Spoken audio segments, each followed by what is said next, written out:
somebody's got a conflict and they're estranged, or they're not talking, or they're not good with each other, or even in a house with a couple, somebody's giving somebody the silent treatment or whatever.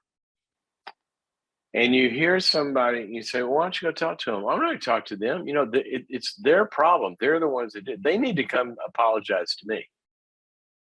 Okay.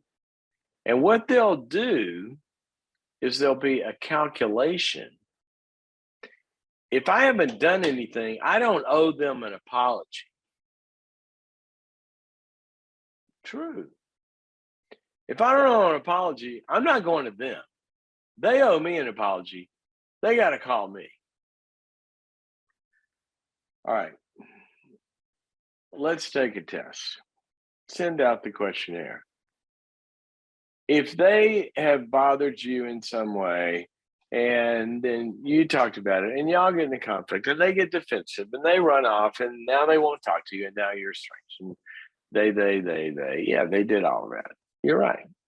Send out the questionnaire. Who's the guilty party here? Well, it's them. Okay, you're right. You win. Where's the prize for that? You won. You're right. You're in the right. They're the ones that are acting more immaturely. You're right. Let's go spend your prize. Where are you going to cash that check of being right? I don't know of any right stores. All right. Now, let me tell you what I'm not talking about here.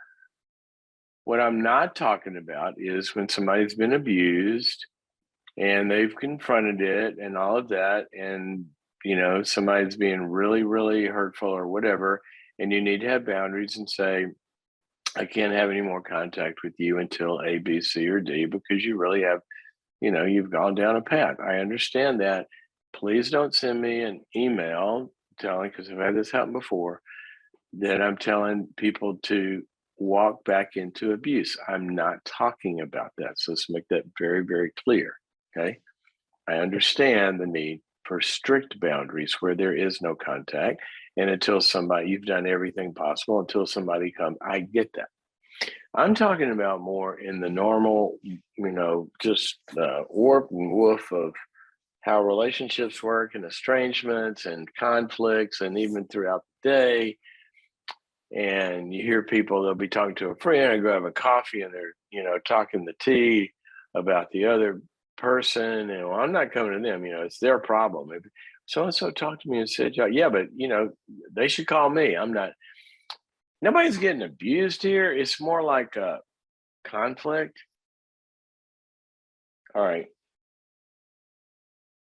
Here's the reality. Many, many times, if somebody else is acting immaturely, okay, they don't possess the capacity, at least at that juncture in their lives, probably to do more than they're doing. Okay. If you got a toddler throwing a temper tantrum, that's because they don't have the internal limits of self-regulation and containment and all of that to calm themselves down and use words, right? We have to help them do that. Now, I'm not calling everybody toddlers, but I'm saying sometimes how people are acting is because that's kind of the level of either maturity they have or emotional regulation they have, or how much they've been triggered or whatever it is. And basically, it's sort of like somebody is a little bit kind of like caught in a house that's on fire and the hallways are burning and they can't get out of it. Right. But if we're sitting there saying, well, I'm not going to talk to them until they come talk to me, sometimes they can't. Sometimes they're unwilling, pride, rebellion, snittiness, whatever it is. Remember, you're right. I already told you you're right. But right never really by itself accomplishes much.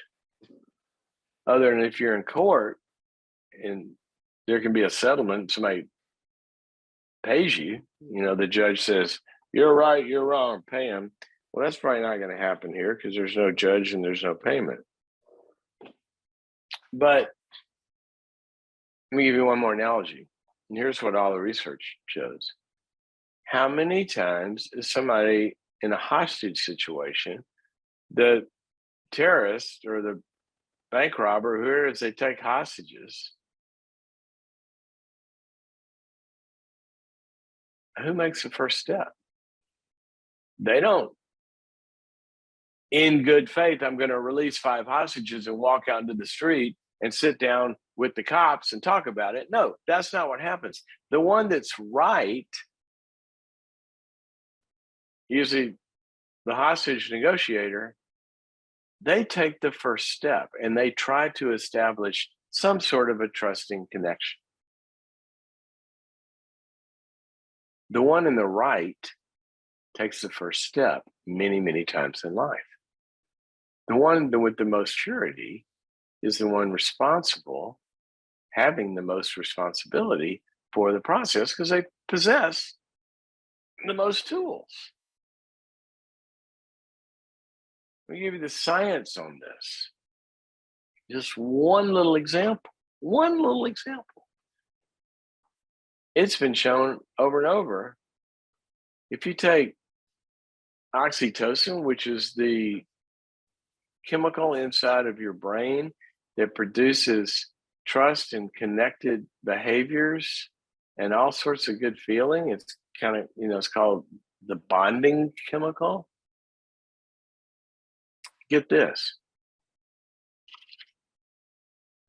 When someone takes the first step and extends trust or vulnerability to another person that hasn't done it, that starts a cycle of oxytocin where the other person is, and this has been researched over and over, after somebody else takes the first vulnerable step, the other one takes the vulnerable step back. It's called the law, maybe not the law, but it's called a dynamic of reciprocity, that when somebody trusts us, we're more likely to trust them in return and return in vulnerability. All right. Now, again, let me go back with the disclaimer. I understand if you've been down this path and you are with a bad person who's just going to hurt you no matter what you do, sort of like the, what is it? The scorpion and who was it that swam the scorpion across the stream? Some kind of animal or something. They got to talking, and was it a frog? I can't remember what it was. Anyway, decided the scorpion is hurt but needs to get across the stream, and the other says, well, I'll take you across. I'm a frog or I'm a beaver or something. I can do this. They go, thanks, I'm a scorpion. I can't swim. And so scorpion gets on and they take him across and they get right to the other side and lets it off, and the scorpion turns and stings him. And he says, what are you doing? I'm the beaver. I just swam you across the thing. The scorpion goes, yeah, I'm a scorpion. I sting people. You swim, I sting people. That's who I am. So there are certain kinds of people that are untrustworthy, right? And they can't or don't reciprocate when you make yourself vulnerable, and that's where really severe boundaries sometimes are called for. But I'm talking about in relationships where we're estranged. And I want you to think about today, who do I need to take the first step with?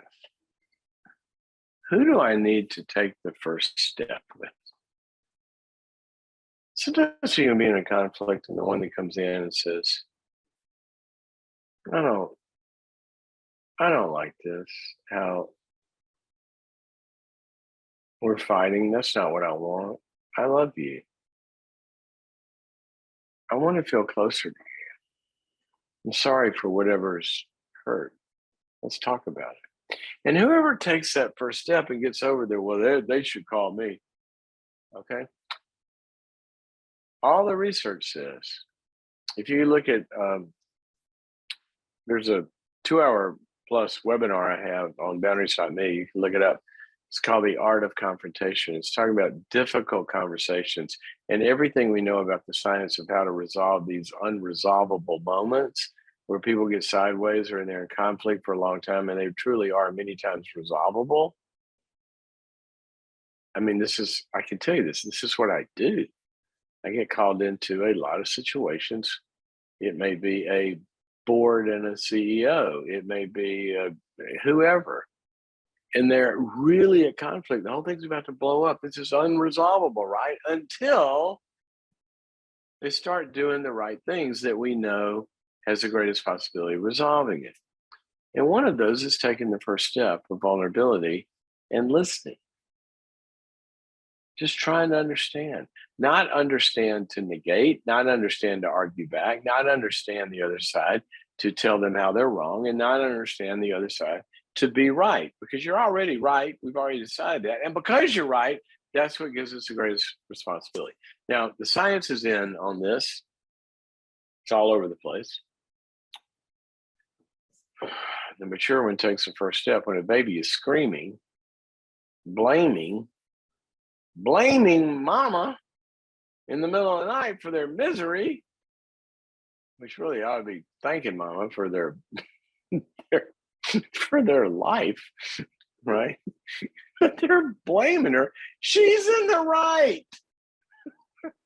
She's really trying to help. She's a good person. And what if she said, well, they just have to come to me. You know, they just have to come to me and apologize for that. Well, that's how silly this gets sometimes. Now I talked about the science. Let's go to the Bible. We can go over and over and over and over and over again.